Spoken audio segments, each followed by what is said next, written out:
How do you start sim racing in the cheapest way possible? It's a question that gets asked quite a lot because it's one of those things that has a bit of a barrier to entry. Think of playing Call of Duty compared to having your own simulator rig on a big built-up computer. Obviously, it's a lot easier and cheaper to get a console, sit on your couch, throw in Call of Duty, and you're good to go. Just the same as it's easier to play football or tennis or bowling, whatever it may be, in comparison to owning a race car and racing it for real. If it has an engine, it's super expensive, even if it's a virtual one. So how do some of you get past that barrier to entry and get into it? What's the cheapest way? Because I know a lot of people out there would love to, but they feel like they can't do it. So that's what we're going to touch on in this video. And I have a step-by-step, not even step-by-step, it's pretty much from my knowledge of price of things and what works and what doesn't. How can you get into it the most cheapest and effective way possible so that maybe you could even be on as soon as next week. So starting off straight away is you're going to need to figure out what you're going to play it on. Now, if you have a computer already built, perfect. Do you have to build one to play simulator games? Only for some titles, but seeing as we're talking about doing this cheapest way possible, so let's say you have no console, no computer, you know nothing about technology, you've just seen on your phone that simulator racing exists. What I'd recommend to you is go to Facebook Marketplace and pick up a cheap PlayStation 4. With the PlayStation 5 being talked about, and if you're watching this video a few months after release, then it will be much on the hype train because the PlayStation 5 will be out later this year, 2020. PS4s will be going for cheap, and they've been out for a while anyway on the Facebook Marketplace. I recommend the PlayStation because they have the rights to Gran Turismo, okay? One of the most known racing games there is, exclusive to the PlayStation games, and that's the first one I ever properly got into back with the PlayStation 3. So, PlayStation, if you already have an Xbox, do not worry. They have their own game racing title, and that is Forza. Now, I recommend staying away from Horizon. For Forza Horizon games, it's more like an arcade. You run around, you drive around and jump, hit massive jumps and things like that. They do have every second year they bring out Forza Motorsport. Okay, so keep that in mind. I think is it Forza Motorsport 7 or 4 is about to come out.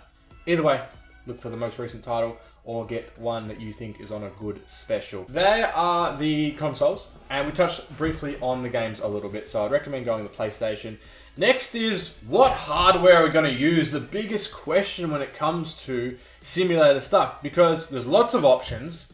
They all seem to be super pricey, and there's lots of different brands, and you don't know which one to get because some are a couple $100, some go for $2,000 if you're looking at direct drive setups. To keep it simple, I'm going to recommend going the Logitech pack. Now, I have a Thrustmaster TX. If you want to do your research, you could probably grab that one as well for a good deal, if you know what a good deal is. But I recommend going the Logitech G920.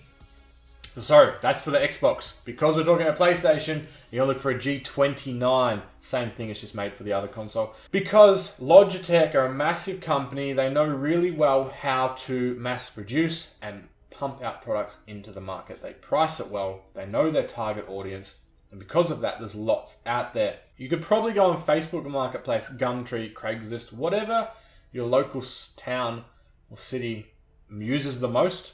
Go to that, and I bet you'll see one on there. Pick it up. Just for some comparison, in Australian dollars, you can pick one up for about $200, and that includes the pedal set, the wheel, and the shifter, because a lot of them come with that, and that's what I mean of being such a good complete pack. It's hard to pick it up with any other brand, especially at that price point. So you're going to go Logitech pack, and you're going to use Mum's dining room table, or not table, but the chair. Why do I say dining room table? And no, I'm not being sarcastic. 100%. Go and get a dining room chair. Hopefully you're on carpet. You can sit, put the pedals against a wall. Just watch out for the wire at the back. I literally, when I started, I had a CRC can, WD-40, wedged behind it. It's enough so that the cable has room and it won't slide.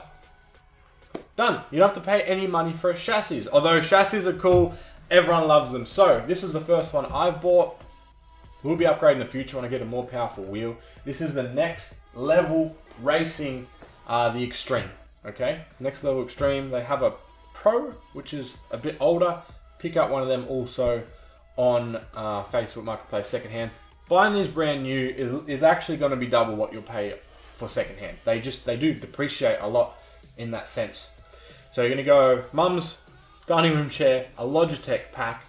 Hopefully it won't slide. If you're getting annoyed by that and you know you want a chassis, you've got Next Level or you've got Trakracer. They're the two brands I want you to look for. I would play seat have a single beam and they do vibrate a lot. So I get a bit of movement in this one and this is a proper setup. Now you can imagine that's on a single beam, there's a lot of vibration and that's one thing that you don't want at all, okay? So in the meantime, just bolt it to the table, Mum's office room, dining room chair. And that brings us to what game do we now spend our hard-earned money on? There's lots of titles out there, and given the age of some titles and my knowledge of them, I have 6 to recommend. Straight away, I'm going to say avoid Need for Speed and things like that. I'm not sure how it goes with a wheel. I mean, I'm sure it operates fine, but we're talking about simulator racing here. You can play Need for Speed fine with a controller. So if you're interested in that game, well, just play with a controller. I mean, you can do both, but we're talking about simulator racing. We want to use it to the most. We want to go for a game that's built with simulator in mind, not a controller, so we can get all that fidelity and the small details through the wheel, simulating racing as best we can. That's the whole point of it. So the games I recommend. First one, come out in 2017, probably the closest, probably one of the best titles you'll be able to get, in my opinion, on a console, with content in mind, with its ability to simulate racing, will be Project Cars 2. Now, a lot of people talk about it having too much oversteer or understeer, things like that, kind of snaps out on you. That's the first game I started with, and I think it's a brilliant game. It looks beautiful, and you can pick it up for a really good price now, because it's been out for a few years. So Project Cars 2, or because I've recommended to go with the PlayStation, coming out in the same year, is Gran Turismo Sport. So that's one of the newest, that is the newest entry in the Gran Turismo universe. With the PlayStation 5, they've announced another one. That'll be out in the future. Gran Turismo is always a solid title. And this one, they went back to the drawing board. They kind of brought back the amount of content they pumped out with the title. From what I've heard, I don't actually own it, so I can't really tell you off experience. But just from what I've seen, they really tried to hone in on to their esports and just trying to get the driving styles right. And they got some cool cars in there. They got the new Toyota Supra. The first game that I've seen that has that in it. iRacing has it on computer on NASCAR. But anyway, Gran Turismo. The only thing with Gran Turismo is you can't do cockpit view. You can only do the front of the car, the actual on the road. So keep that in mind. If that's a deal breaker for you, then Project Cars 2. If you're on Xbox, you have Forza Motorsport, like I mentioned. And then a couple other games. You have dirt games if you want to play rally. So you got Dirt 4, Dirt Rally. Look for the most recent one and try and get a special on that. We have Formula 1 2019. If you love Formula cars, pick that up again on a special. And then finally, Grid. Grid is trying to have I always imagined it a bit more arcade, but they seem to be really trying to chip into that simulator type gameplay. So there you go. I put the camera on halfway, so hopefully you dealt with the not so good quality over here. First of all, luckily I'm running a couple different setups. Hopefully this helps with you getting into sim racing in the cheapest way possible. And I hope to see you online soon. See you guys next time.